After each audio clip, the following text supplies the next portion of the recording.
Hello again, and thanks for joining. So today we've got another Fleischmann steam locomotive to have a look at. It's number 4819 in the Fleischmann range, and it's an 080 tank locomotive, I think from Bavaria. Now this is a second-hand model that I bought, but this box is looking really good, and it's making me think that this is possibly a reissue, especially because it has a plastic inner part there holding the model securely.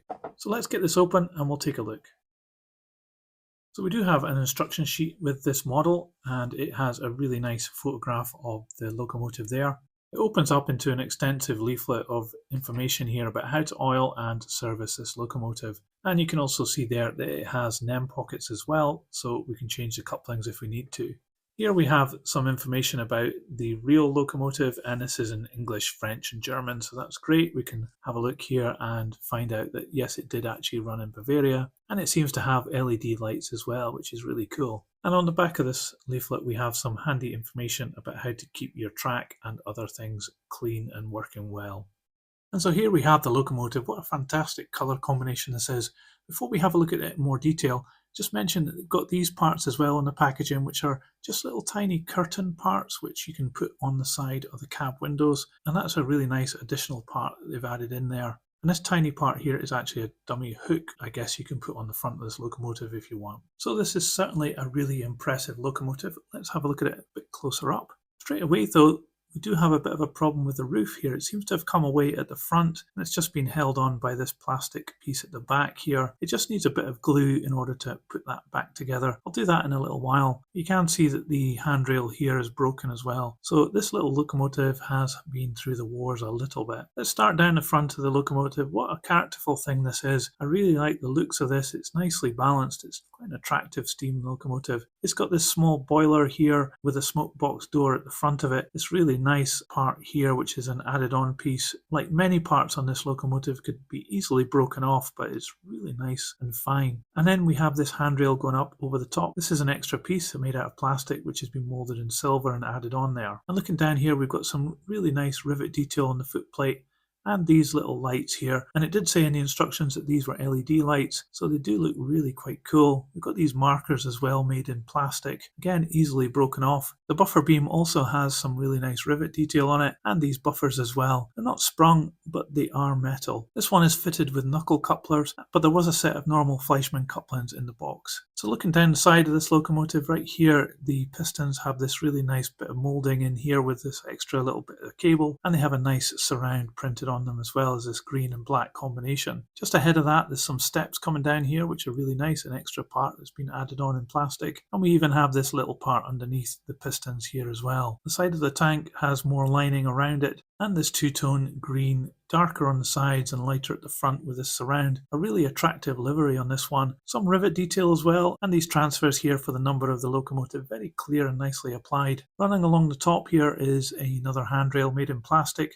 This one has a little bit of a break in it, and I think that's going to be indicative of this because it's made of plastic and not metal. But nice and fine nonetheless, even down to these little tiny brackets. Along the boiler, there's a nice finish to this locomotive's paint job, and it also has these additional parts added on here and this part here. Very fine plastic pieces. It's really great that they've been added in. Up on top of this dome, it has this little tiny piece moulded into the main moulding. So that's ripe for getting broken off, but not as much as this on top of the cab, which is the whistle. That's definitely going to part ways at some point. So the roof does move a little bit, but you can see that it has a lot of detail there. Nice ribs going across the top. This hatch covering a hole has some nice rivet detail on the brackets, and we've got another little stud here, as well as this handrail going up over the top. So really very characterful on top of this locomotive, and even the front of the cab there has got this little grille and these flush fit glazing and really nice lining around those as well. Here at the cab we have more rivet detail and these shed plates here, another set of transfers that have been added on, but you can see that it does have the big motor there, which is a bit of a shame. I guess they had to put it somewhere and they've just stuck it in the cab there. Looking around the back, what dominates again is the lights with these little lamps here, and I can't wait to see them working when we give this a test. It's got some rivet detail on the buffer beam there, as well as these metal buffers, and up on the bunker here some nice detail of these hatches, and we've got these flush fit windows as well with the lining around them. So it looks really quite cool, this locomotive. Lots of character. Just looking down here underneath the footplate, we've got these additional plastic parts here moulded in green, some rivet detail on them, and then the wheels are quite small, but they're very nicely presented in this dark green with dulled metal inserts, and the valve gear as well is very fine. It's a bit silver for my liking. I think that would have been better as gunmetal, but it's certainly very fine and nicely detailed, and it'll look really good when it's running as well. So I think maybe we should take this apart and have a look.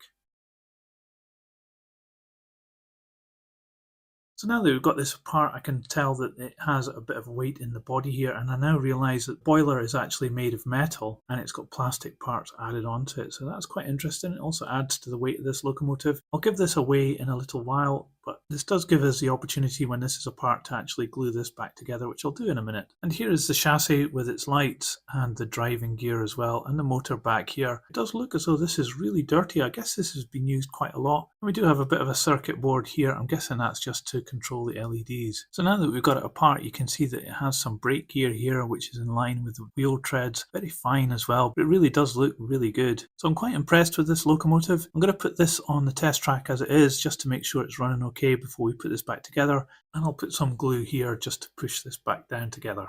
Okay, here we are on the test track. Let's give it some power and see what happens.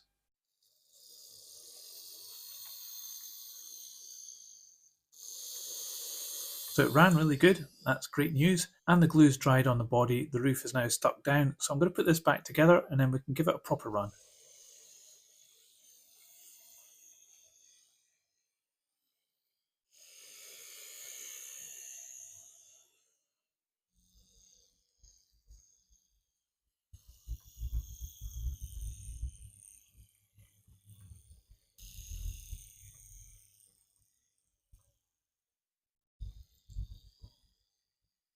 So that's great, this model runs perfectly, and what a fantastic model this is. I am so impressed with it. The detail on this model is just super good. Okay, it's a bit delicate in places and it would be a bit of a criticism of this. You're going to have to be really careful when handling this model, but there's no denying the amount of detail on it really makes it quite an incredible model. It also runs absolutely perfectly too. It's quite low geared, so you can give it a lot of power and it'll just chug along quite nicely, but it also means that it picks up and slows down at a really realistic pace, and it seems to have a lot of power as well. And add on to that, it also has LED lighting, which works really well, and it's directional too. So it seems like it's got quite a lot of weight to this model. Let's put it on the scales and see how much it weighs.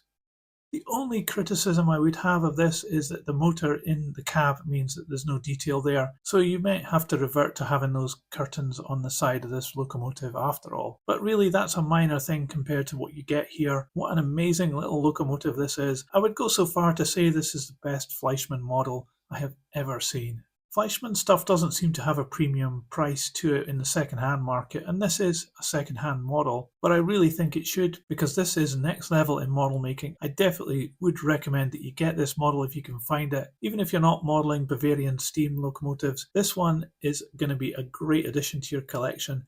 You could even have it as a show model because it's got so much detail on it. Big fan of this one. Thanks Fleischmann, this has been great. Let me know what you thought about my analysis of this model in the comments below. I'd love to know what you think as well. And if you liked this video, please give it a thumbs up. It really helps this channel grow. I'll put this on the turntable so you can see all the way around. But that's it for today. Thanks for watching. See ya.